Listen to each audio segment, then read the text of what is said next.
E vamos orar por ela.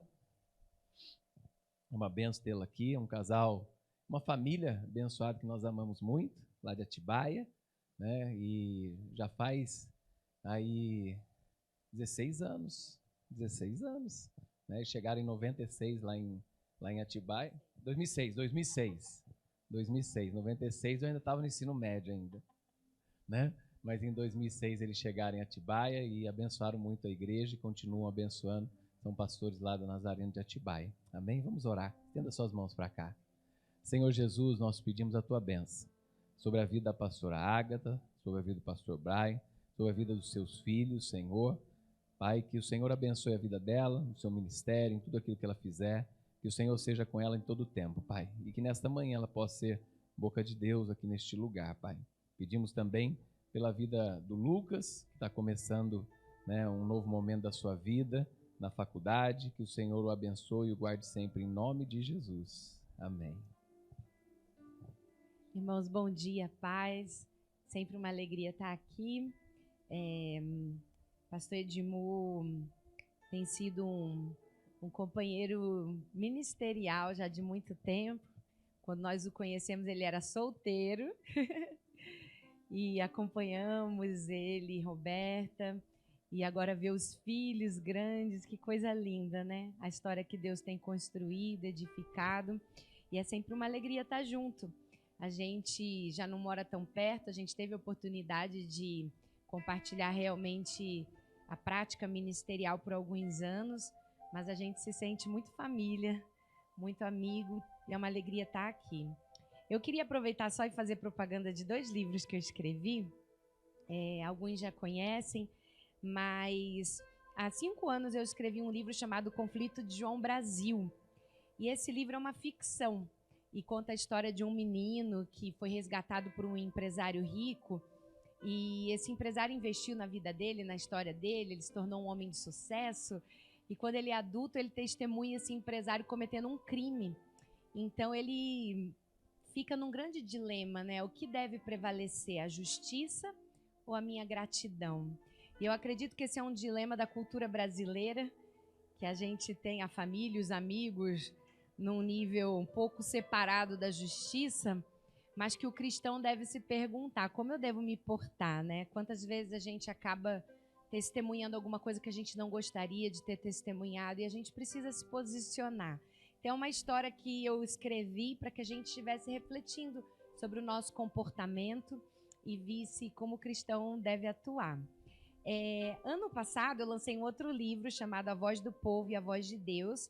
Esse foi publicado pela editora Mundo Cristão. E eu trabalho alguns ditados populares da cultura brasileira, refletindo se eles concordam com uma sabedoria bíblica ou não. Eu gosto muito do estudo de cultura.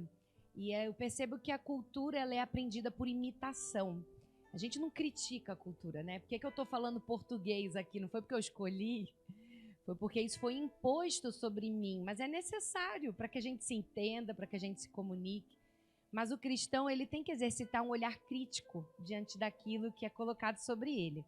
Então, esse livro ele tem 20 capítulos. E cada capítulo eu começo citando algum provérbio popular que é dito na cultura brasileira. Capítulo 1, o provérbio é: pimenta nos olhos dos outros é refresco. E a minha pergunta é: será que isso é bíblico? Pimenta nos olhos dos outros deve ser refresco? E o título desse capítulo é Colocar-se no lugar do outro. E a pergunta é: o que Jesus faria? Né? Jesus nos ensina empatia. Então, no final do capítulo tem uma sugestão de oração, umas perguntas. Algumas pessoas têm usado esse livro para devocional individual, alguns para grupos de estudo bíblico, culto caseiro, até escola dominical. Então, se você tiver interesse, tem aqui na igreja. No final do culto a gente pode conversar. E ser uma alegria poder compartilhar um pouco desses escritos com quem desejar.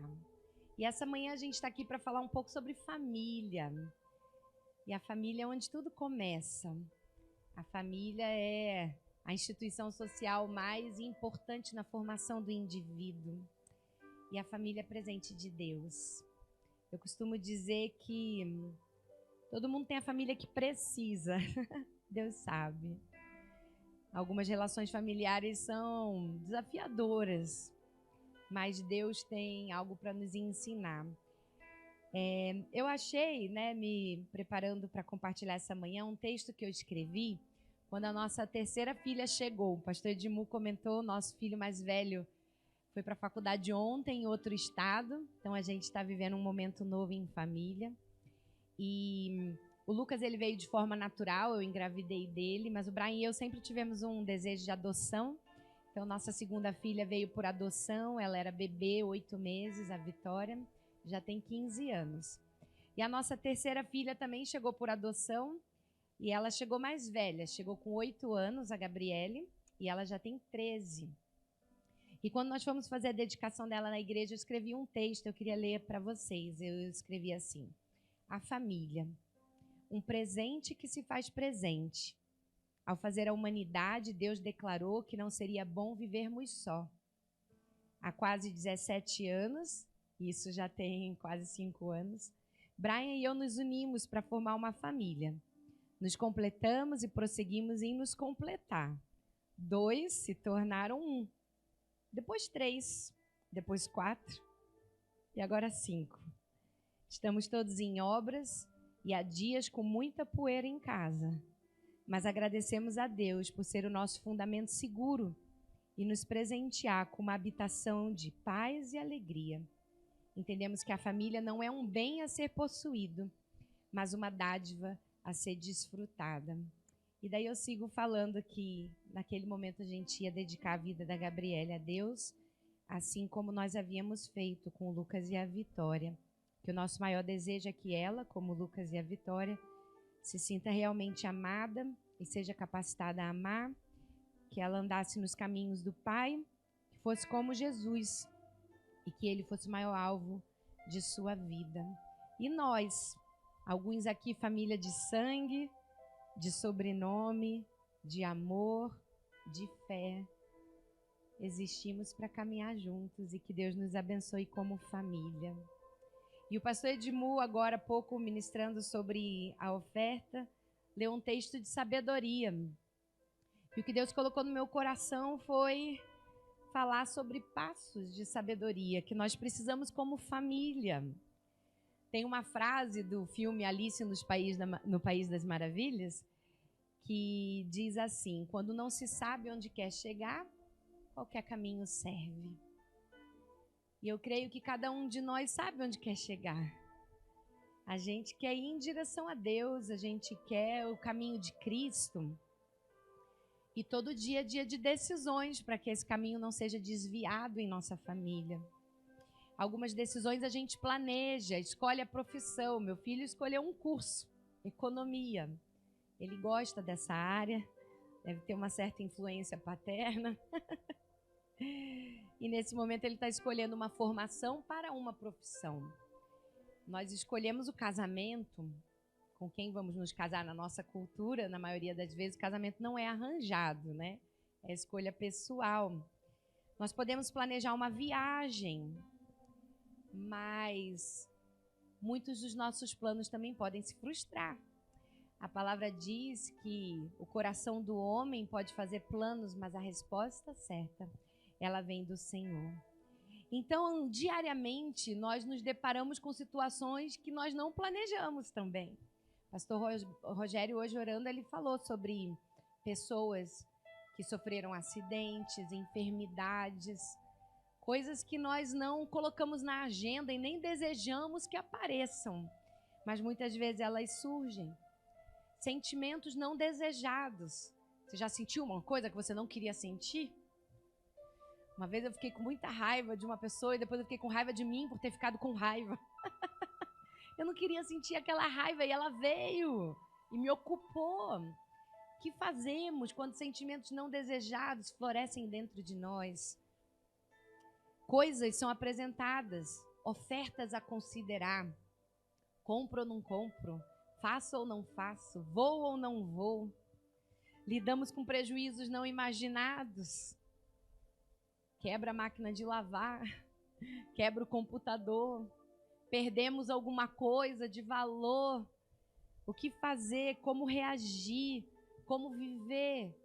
E tudo isso é muito forte no ambiente familiar. Como acertar sempre? É possível acertar sempre? Tanta coisa foge do nosso controle e a gente precisa reconhecer isso.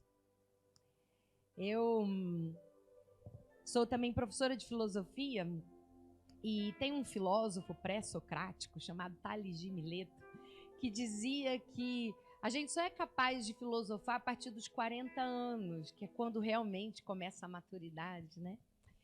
E eu já atingi os 40 anos há alguns anos e estou tentando caminhar nessa jornada de sabedoria. Será que sou capaz de amar a sabedoria? Que é o que quer dizer filosofia. Filosofia quer dizer amor à sabedoria. E esse deveria ser o amor de todo cristão. Amar a sabedoria. E o maior livro de sabedoria, filosofia hebraica da maior qualidade, é o livro de Provérbios. A gente tem ali grande parte do livro sendo escrita pelo homem que a própria Bíblia diz que foi um dos mais sábios da história, o rei Salomão. E o livro de Provérbios vai trazer para a gente muitos ensinamentos que não podemos abrir mão e precisamos estabelecer na nossa casa, no nosso lar. Provérbios 24:3 diz: com sabedoria se constrói a casa e com entendimento ela se fortalece. A palavra diz, quando Jesus era pequeno, lá em Lucas, que Jesus crescia em sabedoria e estatura e no favor de Deus e das pessoas. Uma certeza eu posso ter essa manhã diante de vocês, mesmo já tendo completado 40 anos, há alguns anos. Não posso dizer que sou sábia. Não é uma condição estável. Não é uma categoria assim que você alcance agora, né? Tudo eu consigo julgar com imparcialidade, tomar as melhores decisões. Mas eu amo a sabedoria, eu reconheço que eu preciso dela. E em Tiago 1:5 ele diz: se você precisa de sabedoria, peça a Deus. Ele é generoso, ele entrega deliberadamente. Não fica retendo, não. Em Tiago também 3:7, ele diz que a sabedoria pura é aquela que vem do alto, amável, disposta a ceder, cheia de misericórdia, fruto de boas obras, sem favoritismo, sincera. Essa é a sabedoria que vem de Deus. Eu me lembro até, não tem tanto tempo não, que teve um dia que eu precisava tomar uma decisão, eu estava tão na dúvida, Deus, o que eu devo fazer a respeito disso? Eu li a palavra, eu orei, não tinha resposta. Eu lembro que eu deitei e falei: desenha, Senhor. Desenha, porque eu não estou entendendo. Mas isso é bom, é reconhecer que nós nunca sabemos tudo e nós carecemos da direção, da instrução e da fé que Deus está conduzindo, que às vezes as coisas não acontecem do jeito que eu gostaria que acontecessem, mas que Deus continua no controle, Ele continua no trono, Ele continua sendo o Senhor da história. A partir do momento que nós entregamos a nossa vida a Ele, Ele reina. Tem uma frase de uma poetisa brasileira, Cora Coralina, que diz: feliz aquele que transfere o que sabe e aprende o que ensina. O cristão deve ser aquele que transfere o que sabe, começando no nosso lar. E aquele que vive, Paulo disse que ele chegava a esmurrar seu corpo para que, depois de ter ensinado a muitos, ele mesmo não viesse a ser reprovado. Aqui, na palavra de Deus, no livro de Provérbios, o livro de filosofia de mais alta qualidade, existem muitos ensinamentos sobre como viver uma vida sábia, como construir uma família sábia. E o primeiro, já começa desde o primeiro capítulo de Provérbios, é que nós devemos temer o Senhor. Temer o Senhor. Não é ter medo, o que tem um certo valor, né? O medo existe para colocar um freiozinho na gente. Eu lembro que quando Lucas era pequeno, ele sempre foi muito cauteloso. Aquela criança rara que subia um degrau de cada vez e descia da mesma forma. E eu lembro que ele, bem pequenininho, ele entrava na água tranquilo, mas de repente ele começou a ter receio de ir para a praia, de pular na piscina. E eu lembro que eu falei para a pediatra, eu falei, o Lucas está meio medroso, ele não está entrando na água. Ela falou, medroso não, consciente do perigo. Quando nós temos consciência do perigo, existe um freio, um receio, né?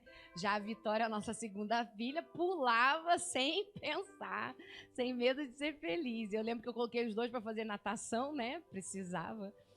E eu falava, olha, o Lucas tem mais dificuldade, é a professora de natação, eu estou mais preocupada com a Vitória.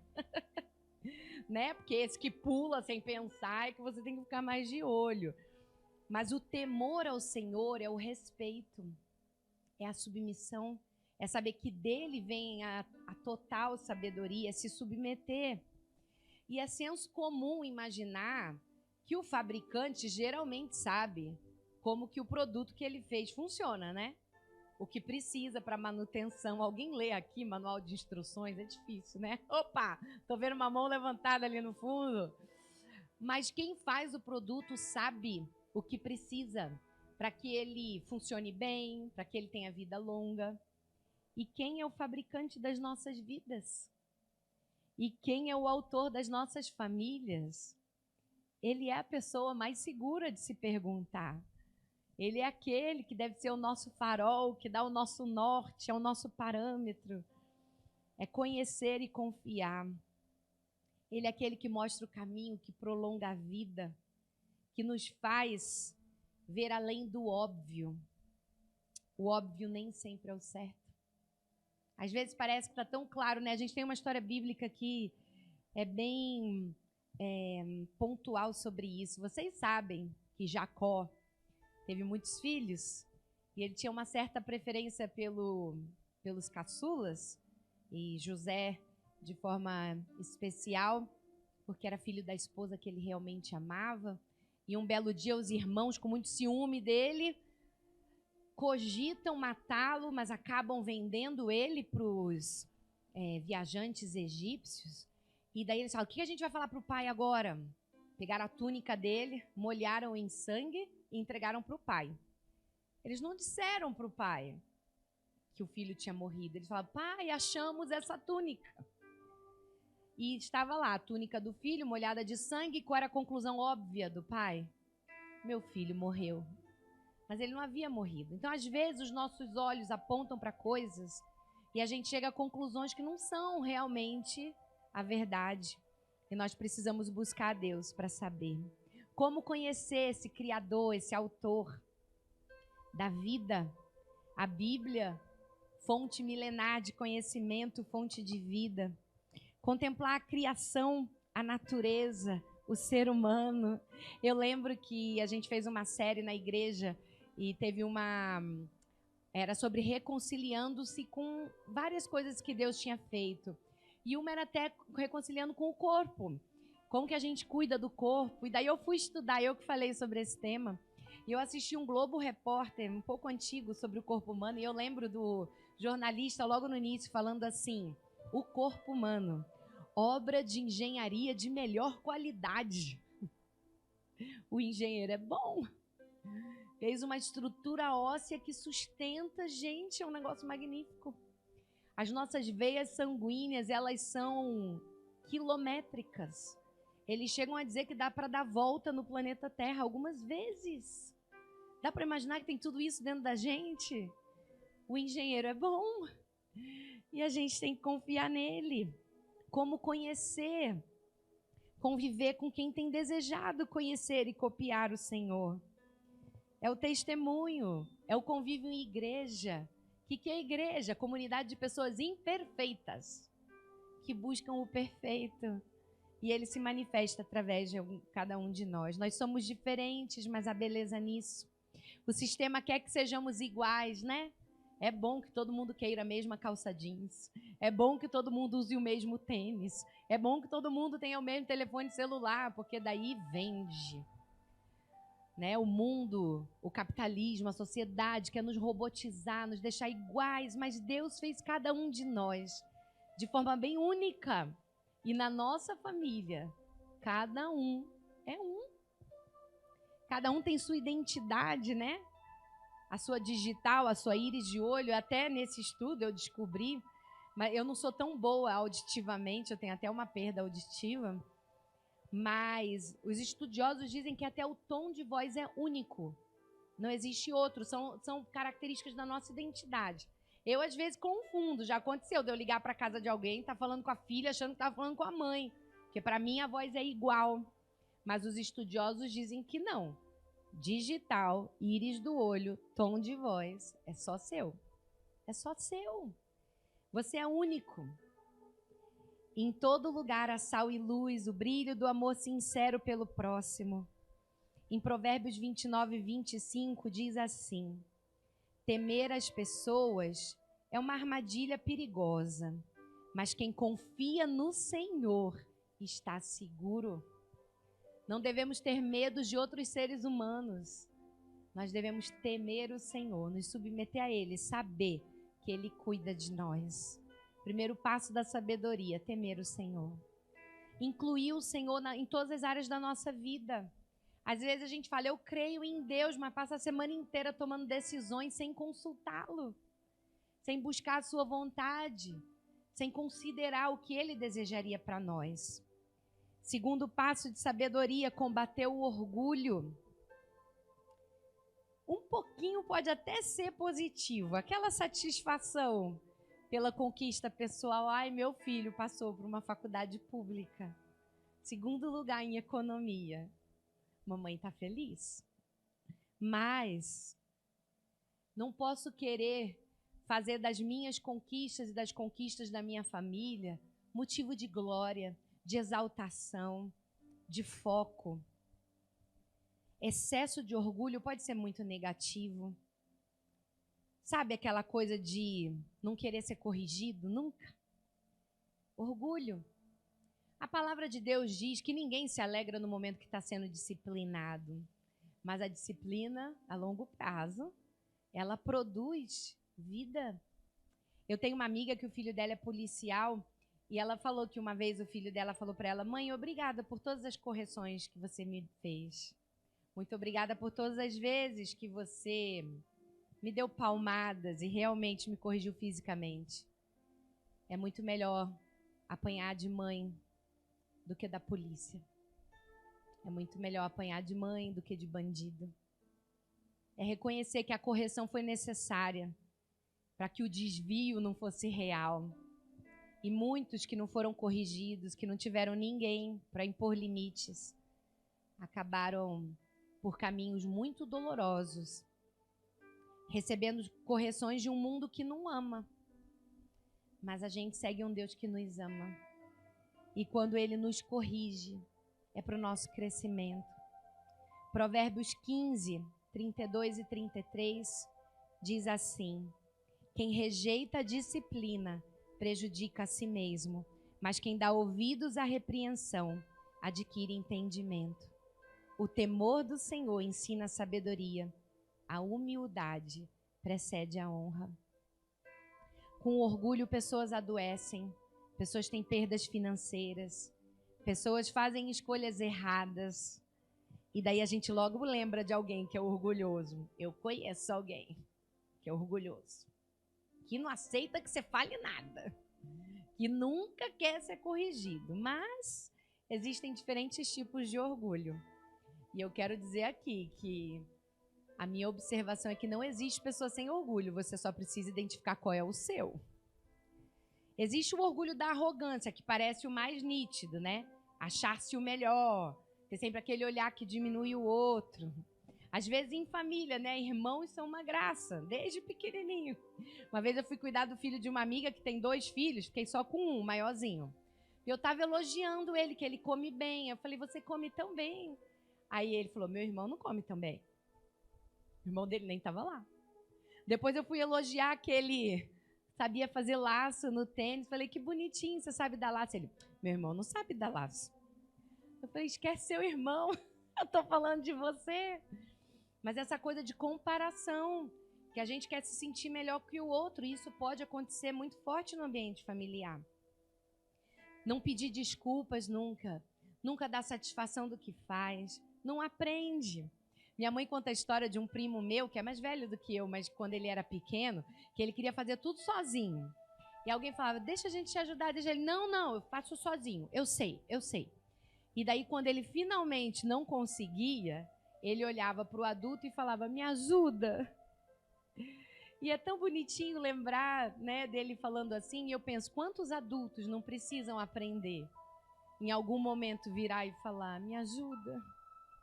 Precisamos reconhecer as nossas necessidades. A palavra diz que Deus odeia o orgulho.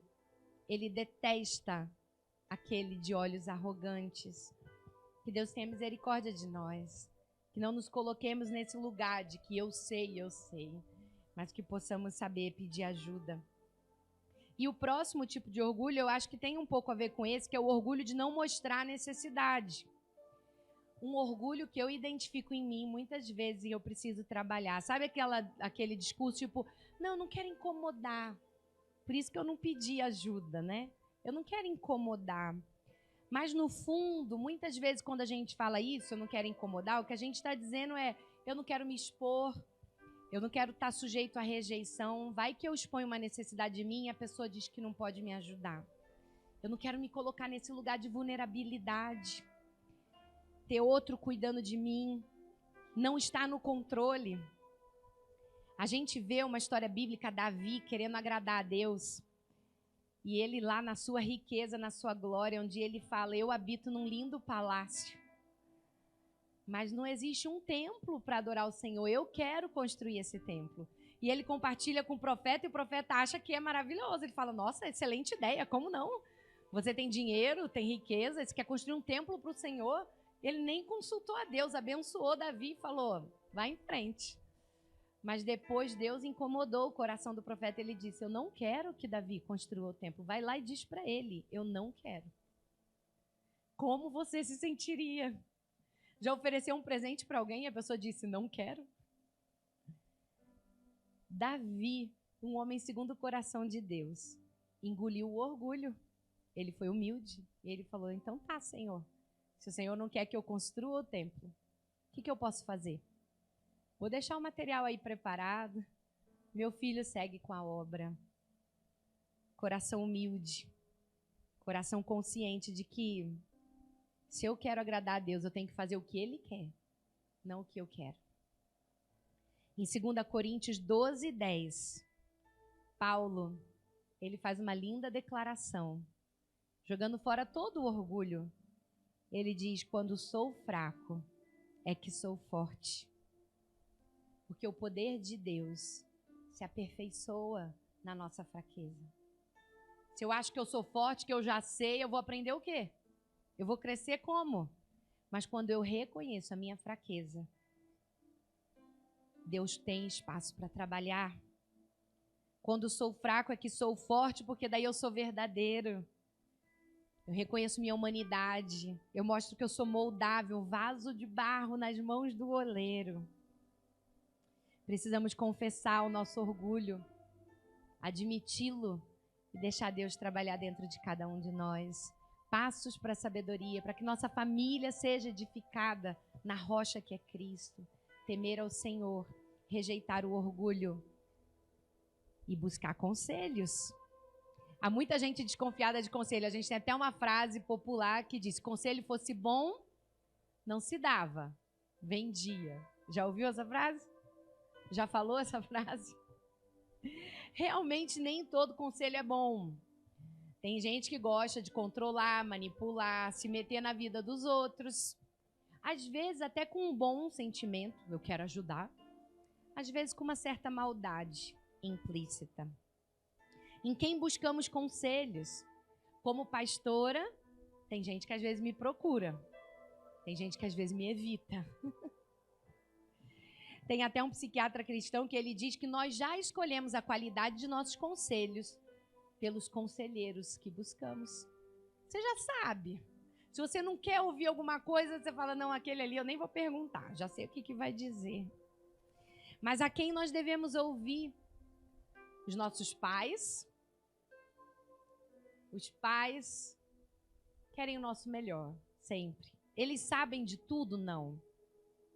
Mas eles são pessoas confiáveis, que se importam de verdade, que devemos ouvir. A palavra diz que nós devemos ouvir o justo. Quem é o justo? Você identifica pelo comportamento, pela vida.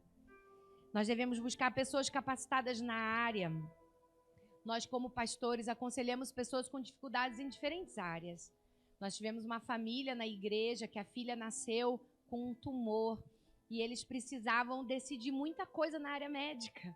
E eles vinham pedir conselho para a gente constantemente. E a gente orava, conversava, refletia sobre os prós e os contras, mas por fim nós falávamos: você tem que ouvir os médicos, vocês têm que ouvir as pessoas especializadas. Nós não temos condições de dar uma sugestão firme em áreas que nós não dominamos.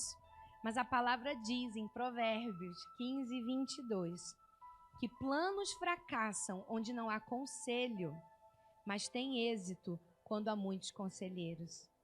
A nossa família deve ser um lugar onde nós buscamos conselho. Entre os justos, entre os líderes da igreja, mas também com pessoas especializadas nas diferentes áreas que nós temos necessidade. E qual é a hora de dar conselho? Primeira pergunta, você foi solicitado? Esse mesmo psiquiatra cristão que eu gosto muito, Paul Tournier, ele era suíço. Ele dizia que todo conselho não solicitado é uma espécie de julgamento. Se você está dando um conselho que não pediram para você dar, é porque você está julgando, que você sabe, que você tem algo muito sábio para contar para essa pessoa. Mas a gente deve se perguntar, essa pessoa realmente quer ouvir? A palavra diz, especialmente no livro de Apocalipse, Jesus fala isso também algumas vezes, mas aquele que tem ouvidos, ouça. E é estranho isso, né? Quem não tem ouvido? Mas ele está falando no sentido da abertura do ouvir, de estar disposto a ouvir. E pensando nisso, o quarto passo e último que eu vou falar essa manhã, sobre a busca da sabedoria, depois de temer ao Senhor, rejeitar o orgulho, buscar conselhos, é vigiar o falar. Eu gosto de falar, comecei cedo, sou mãe, professora, pastora e agora escritora, estou falando até com a mão. Falo com a boca e com as mãos, mas falar traz consigo responsabilidade. Quem gosta de falar precisa aprender a ouvir. Eu vejo as pessoas gritando nas redes sociais, se ofendendo constantemente, e geralmente são muito sensíveis também quando vem alguma palavra crítica em sua direção. Cada um é responsável pelo que sai da sua boca. Eu sou professora e de vez em quando eu chamo a atenção de alguém falando: não, mas foi ele que começou, foi ele que... O que sai dos seus lábios é responsabilidade sua. Cada um é responsável pelo próprio comportamento, pela própria expressão. E essa expressão pode ser oral, escrita, digital. O que você publica no Facebook, no Instagram e no Twitter é sua responsabilidade. Algumas lições que Provérbios trazem para a gente. A nossa palavra deve ser verdadeira. Provérbios 6,16. Se você quiser ler comigo, tem vários textos, eu vou ler só umzinho de cada um. Provérbios 6,16.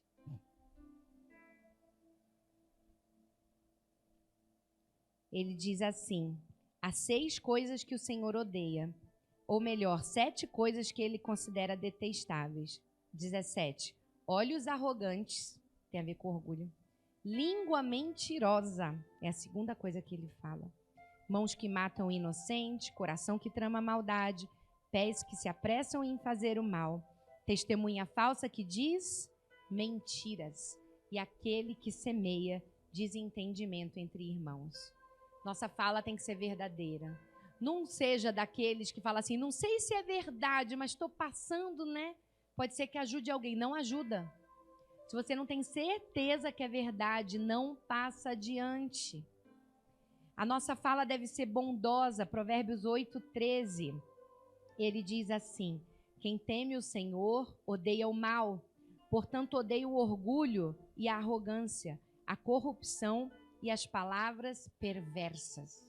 Será que nunca escorreu veneno da sua boca? A gente precisa vigiar. às vezes um comentáriozinho maldoso em relação a alguém que não acrescenta em nada. A nossa fala deve ser moderada, não falar demais. Provérbios 10, 19 e 20. Quem fala demais acaba pecando. Quem é prudente fica de boca fechada. As palavras do justo são como a fina prata. O coração do perverso não tem valor algum. Que a nossa fala seja moderada e que ela seja temperada, agradável e gentil. Provérbios 15, 1 diz assim: a resposta gentil desvia o furor, mas a palavra ríspida desperta a ira. Versículo 4: palavras suaves são árvore de vida, mas a língua enganosa esmaga o espírito. Quantas coisas são ditas dentro das nossas casas. Que Deus nos ajude a falarmos só o que é verdadeiro, o que é bom. Falar de forma moderada, temperada. Pensando em outros provérbios populares, a gente conhece o que diz que o falar é prata e o calar é ouro. A prata tem valor, tem hora que é preciso falar, mas muitas vezes o calar é um desafio maior e ele tem uma preciosidade que precisa ser encontrada. Tem uma outra frase que eu acho até bem pesada, mas que a gente deve refletir. Cuide para que sua fala seja melhor que o seu silêncio. É melhor ficar quieto agora ou falar? O que eu falar tem que ser mais precioso que o meu calar, senão é melhor ficar quieto. Vigiar.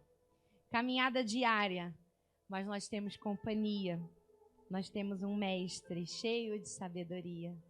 E ele diz, todo aquele que precisa de sabedoria, peça a Deus e ele dá. E o meu desejo essa manhã é que os nossos corações sejam cheios dessa sabedoria. Sabedoria que vem do alto, pura, sincera, verdadeira. E que os nossos lares possam transbordar. Jesus olhou as multidões e a palavra diz que ele teve compaixão delas. Porque eram perdidas como ovelhas sem pastor. E ele não quer que nós vivamos assim em nossas famílias. Ele quer que nós saibamos para onde nós estamos indo e que nós possamos seguir com firmeza esse caminho. Quero convidar você a fazer uma oração comigo agora, que você possa fechar seus olhos e apresentar o seu coração diante de Deus e dizer, Senhor, eu quero trilhar esse caminho de sabedoria. Eu quero que o meu lar seja cheio da Tua presença. Eu quero que o temor do Senhor seja aquilo que dirige as minhas ações. Eu não quero que o orgulho venha me dominar. Eu quero ser humilde para ouvir conselhos. E eu quero ter sabedoria no falar. Pai, estamos aqui na Tua presença. Reconhecemos o quanto nós dependemos de Ti. E se não for o Senhor, estamos perdidos. Quantas situações se colocam diante de nós. Quantos momentos que nós não temos certeza da melhor escolha. Mas nós queremos nos submeter ao Senhor e apresentar nossas famílias ao Senhor.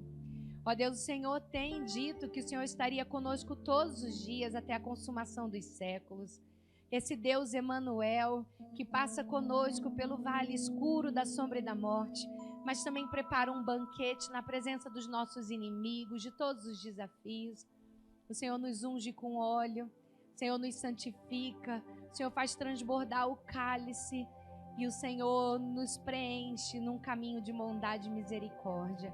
Deus, consagramos mais uma vez nossas vidas diante de Ti. Apresentamos nossas famílias. Pedimos que o Senhor reine no nosso lar. Pai, que onde havia divisão, que haja amor. Que onde havia intriga, que haja reconciliação.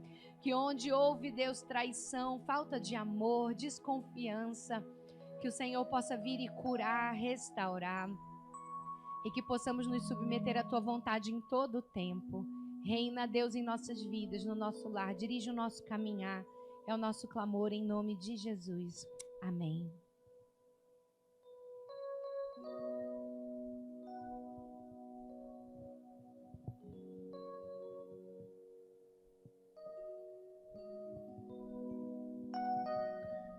Amém, amados. Você foi abençoado? Amém? Tempo bom. Você quiser, pois adquirindo Conflito de João Brasil, tá? Vale a pena a leitura. né? E aqui a voz do povo e a voz de Deus. Pastor Aga até está fazendo leitura bíblica, né, online. É desse, né, também, né? Clube de leitura, tá? Você pode também participar, mas você pode adquirir ali na saída do culto. Eu sei que tem alguns irmãos da igreja que já pediram aí por mensagem para pegar aqui para eles, tá? Depois a gente manda também um link para que você possa também comprar, mas a gente vai pegar alguns livros para aqueles que estão nos assistindo online e já mandaram mensagem querendo o livro também, tá?